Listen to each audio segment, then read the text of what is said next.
L'empresa Pirelli Neumáticos i els representants dels treballadors no es posen d'acord sobre les retribucions que s'han de donar per treballar els caps de setmana. Si no s'arriba a un acord, la direcció podria decidir no ampliar la plantilla contra el que tenia previst i d'aquesta manera 100 persones que haurien pogut treballar continuarien sense feina. 100 llocs de treball nous a Manresa es podrien perdre. El desacord entre l'empresa Pirelli Neumáticos i els representants dels treballadors sobre les retribucions per nous contractes han decidit la direcció a no fer efectiva l'ampliació de plantilla d'aquesta factoria, una feina a la qual aspiren 700 persones, la majoria joves i en atur. Les posicions entre direcció i treballadors semblen irreconciliables.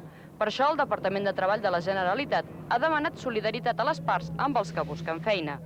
Vol dir que hi ha una possibilitat de crear-se 100 llocs de treball i, diguem-ne, per desavinença no es creen. Jo crec que seria un desastre, una mala notícia per Manresa, pel Bages, i jo diria per tot Catalunya, que es pergués aquesta oportunitat, perquè els trens de la recuperació econòmica passen quan passen, i el vagó de la recuperació s'ha d'agafar quan passa, perquè si no, en algun altre país diran a botes em convides, perquè aquests llocs, si no es creessin, aquí es crearien en un altre lloc. Hemos pedido al alcalde y pediremos a todo el mundo que la empresa reconsidere su postura, que pensamos que es posible todavía intentar llegar a un acuerdo y en esa línea estamos trabajando. Vamos a ver si somos capaces de sacar una propuesta o una nueva propuesta o una nueva alternativa o lo que sea para reconducir el tema.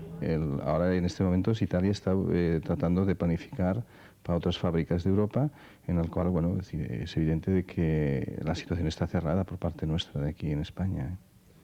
Els 100 llocs de treballs previstos tindrien una retribució de 3 milions bruts anuals. A la comarca del Bages hi ha 7.200 desocupats, xifra equivalent a una taxa d'atur pròxima a l'11%.